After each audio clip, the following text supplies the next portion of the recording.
Hi, welcome back to my channel.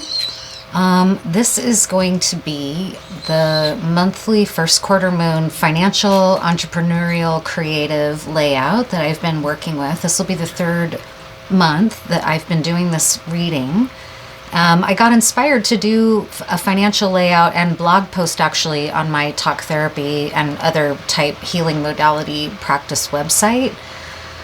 So I've been writing the blog monthly as well. In case you're interested, I'll post a link to my website for my business. But I've been enjoying working with this deck. It's called the Knockwood deck, and this gentleman designed it over a period of time, mainly for this type of reading and layout, how to bring ideas into the structural 3D reality, how to foster a culture of abundance and openness and creativity, etc. And this is all stuff that has become really important to me as I've gone out on my own, in my own kind of becoming a sole proprietor of my own business.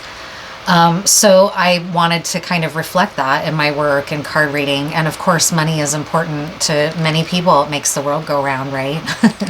So before I get into it there, though, I just want to acknowledge I reside in the United States, Turtle Island.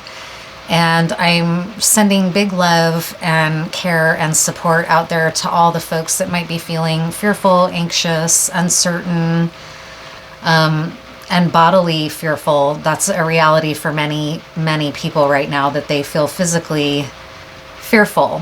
And I just wanted to say that I personally related to that, especially the first time around in 2016.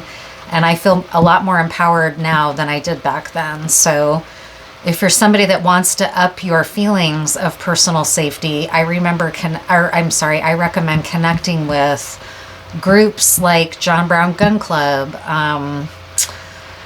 Black Panther, Right to Bear Arms groups, right? Like there are queer and trans getting armed groups in multiple cities, and I would look for that and find that. Understandably, many people are conflicted about guns, but also self-defense can be important, and a lot of people would like to have that kind of self-defense knowledge. And so if you're somebody that might be feeling like or thinking like that for the first time, those kinds of groups are already kind of ahead of you and have been establishing a culture of mutual aid and care and concern. And that's kind of my jam, where I come from. I come from a mutual aid and anarchism perspective in the world. So a lot of my terror and despondency around politics left me a long time ago, but I very much relate to the feeling of bodily uncertainty and fear. And so do what you need to do. Check on your loved ones. If you feel less fearful, check on those you know might feel more fearful. Right now, we've got this. We're not the first and only nation in the world to have struggled and confronted authoritarianism, attempts at genocide and ethnic cleansing. These are stories that go back way before us, and we can learn from the past. We don't have to reinvent the wheel. I'm personally not a pacifist, but I often go and support civil, disobedient, nonviolent actions because there are a multitude of pathways to get to liberation. So it doesn't all have to be pacifist in nature. Not everybody is a pacifist. Many people feel understandably like they have the right to defend themselves, me included. So with that, I will just say solidarity out there to loved ones and caring people everywhere. We can get through this, and politics don't have to define us. We can transcend a world like that where money and party and capital has taken over community. We don't need to let that destroy community anymore. We can decide on another way. The ways that inspire me are the Spanish anarchists of the era of the 20s, 30s, and 40s, where a lot of really cool anarchism was happening in Spain, and also the EZLN in Mexico, the Zapatista movement that has an autonomous zone in a part of Mexico that they do very well at navigating these types of different ways of looking at organizing social groups from a mutual aid framework. It's hard, though. It's very hard work. Group consensus is hard to come to. It's difficult. I struggle with it. That's why I'm often really a loner and reclusive, and Even though I love the community of people I have around me up here that are like-minded, I still even so struggle to get out at times. I'm very reclusive. So anyways, what's important for us to know at this time? Financially, creative ideas, and entrepreneur type energy. What's important for us to know?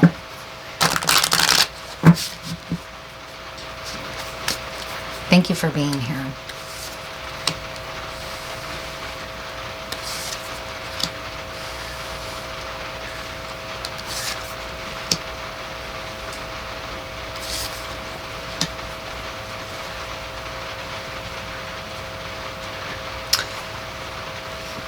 So I have a couple triangles here. So lots of ideas. This section over here is sort of the range of the idea and the divine. So you could consider these kinds of energies in these circle and square type, or sorry, triangular shapes. Divine inspiration, epiphany type, light bulb type inspired ideas. Ingenious and creative ideas, but it's still very much in the realm of that, the ephemera, the whatever you want to call that, the collective unconscious, the creative mind. It's not become part of the structure of the 3D yet. This over here reflects a 3D energy though, and I can't quite make it out. Protector. So what it's saying, what it's looking like to meet protector and director. So what it's saying to me is that you are leading or are in a leadership position, and you're making decisions around selecting who and what are going to be involved in this project or this creative endeavor. It's something that's in the realm of the heart for you. A crusader is a very heart-driven, faith-based energy, right? When you think of the Crusades, although the Crusades were quite brutal. So I want to acknowledge that unchecked, this kind of passion can really go wrong. You see something like, again, in the United States, like when everybody swarmed the Capitol that day and like it went... And then everybody tried to backpedal and say, oh, no, that wasn't insurrection. But I mean, what else was it, right? So everybody got all inflamed by Trump's rhetoric and then got themselves in a world of fuck shit legal trouble, right? That he doesn't give a fuck. Well, we'll see. We'll see what he's going to do. But anyways,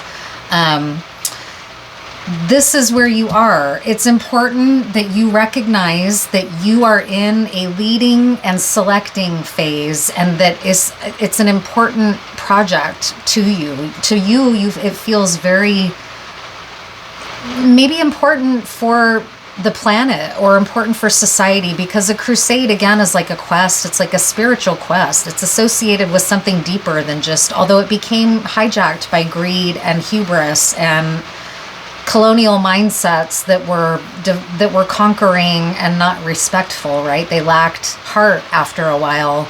Like the love message of Jesus, where did it go at some point in the Crusades, right? It was not about that.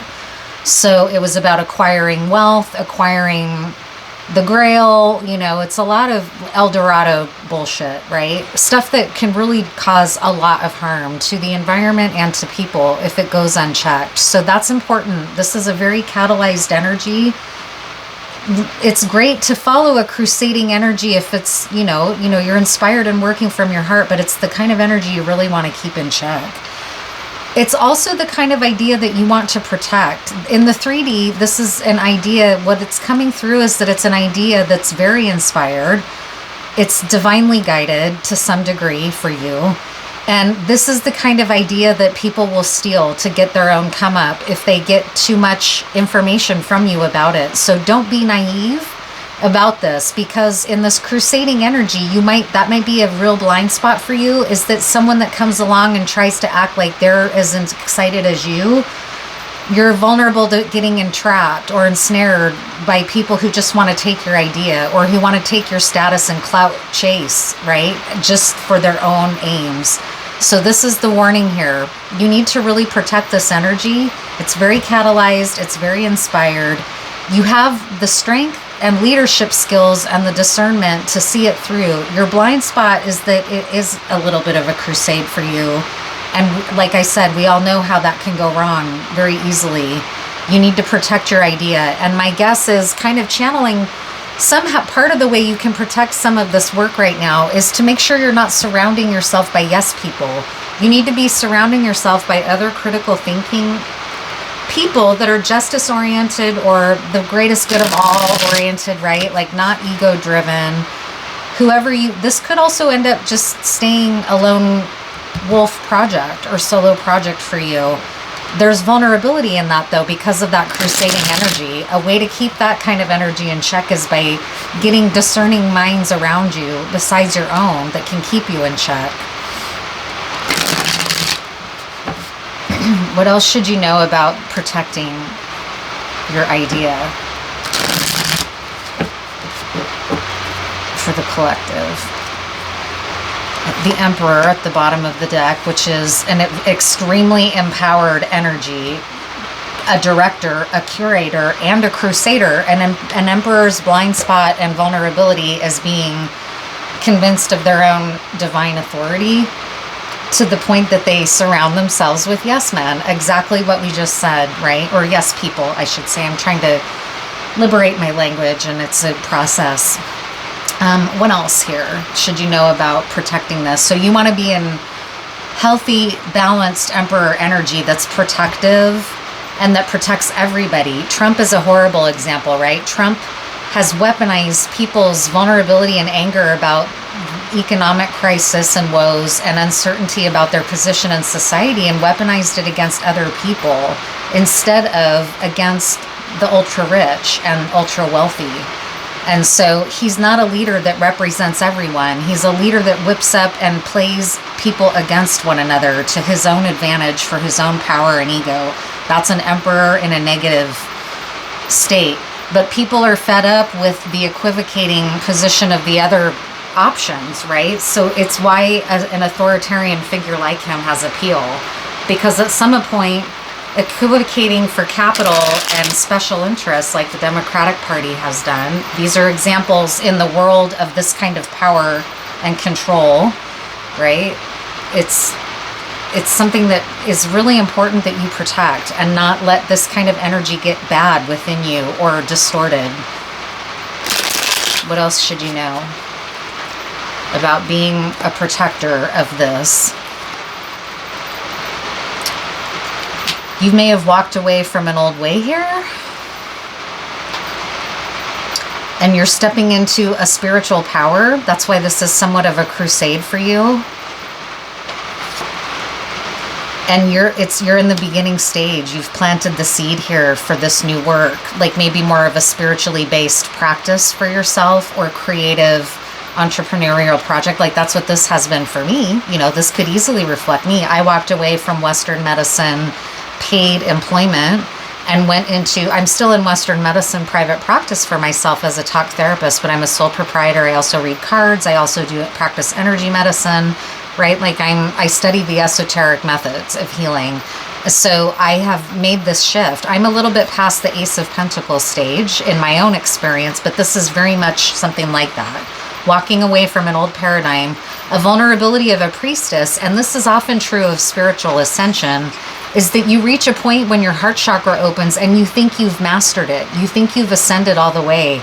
And then you're very humbled to find out that you fall into a dark night of the soul and you're only just beginning to learn. That's a very intense practice, and a lot of people don't make it there because they fall into the ego illusion once they've made it up to a certain point. So this is also that warning.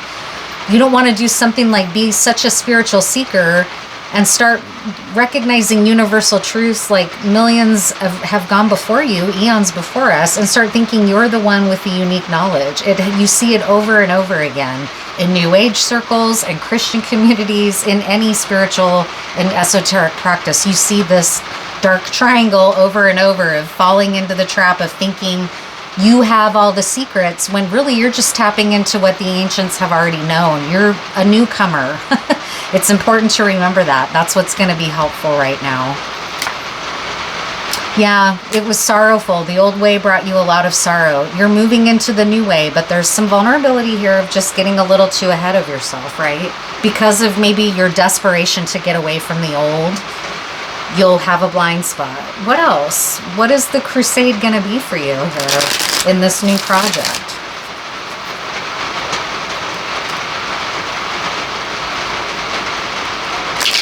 Yeah.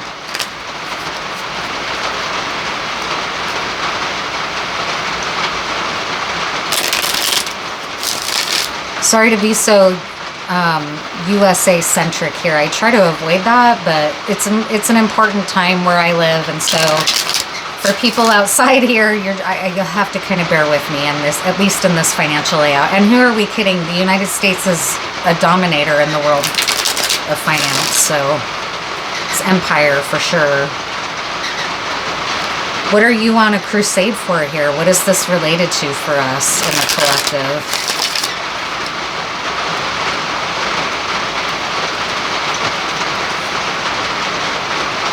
So the Princess of Cups, you're in feminine energy. Well, you're in youthful energy. Again, like we just said, you're in the very beginning. You're in a novice stage for this type of work. Your goal, or where you're going, is High Priestess, but you're in the early stage, so don't get ahead of yourself. Don't get into distorted Emperor energy before you realize what you don't know yet, right? It's an unfolding. It's a spiritual unfolding, and it can get really rough at times, but you're on your way. I mean, you're super empowered here. Director and curator energy, my God, you're an emperor.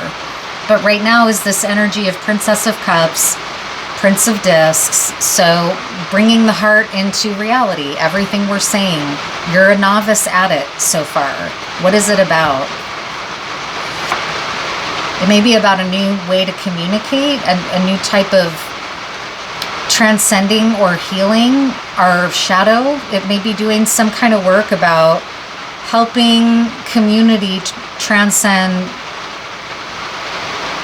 shadow in some way, or else finding joy in dark times. I could also see that, because this card in the Crowley deck is often about celebrating the lust of for life. It's not about shaming people for having deep passions. It's about channeling them in a way that's also joyful, right? Like, that's the message of Ifa, is that joy is our birthright. And so we can have this type of passionate, powerful way of living in the world that is powerful and also joyful and compassionate. It doesn't have to turn into, you know, things like Diddy, right? That's another great example. Jeffrey Epstein, Bill Clinton, you know. How about the curator director energy? What should you know about that? We've already got a little about it in the Emperor card.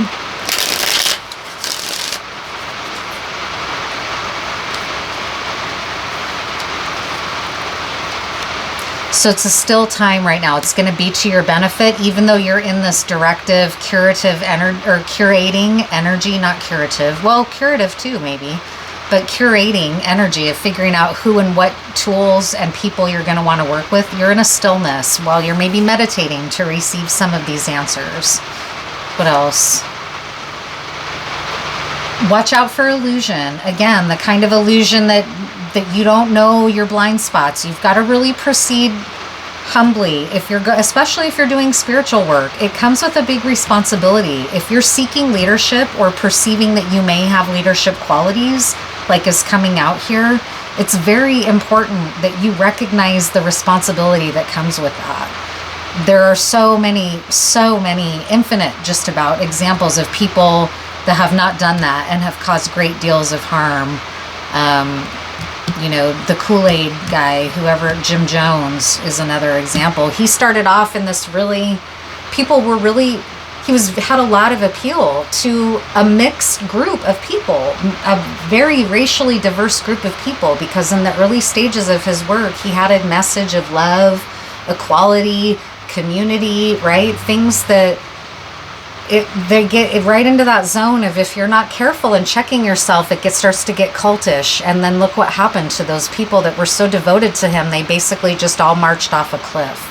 So this is the kind of warning. Going on this spiritual path, you really have to keep your feet on the ground and remember, you're not God. You're not an emperor. You're learning, you're in page energy, and that's okay. There's no shame in that.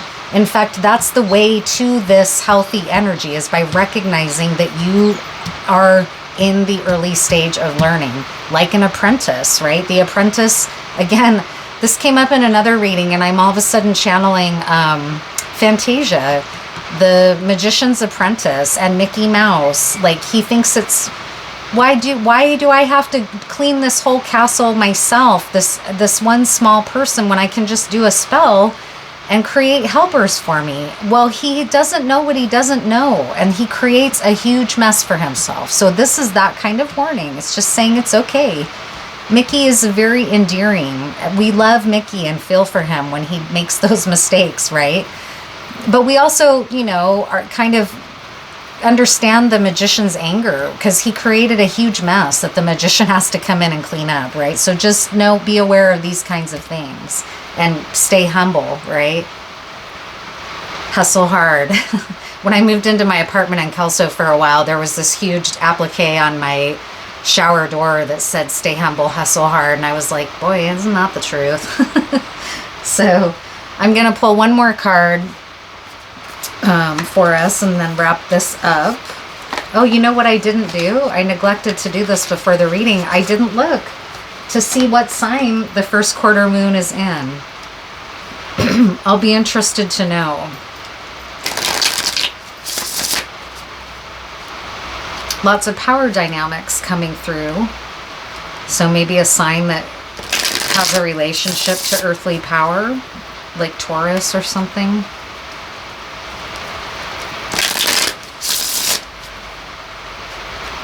What's a final energy for this collective? For prosperity, creativity, abundance, business.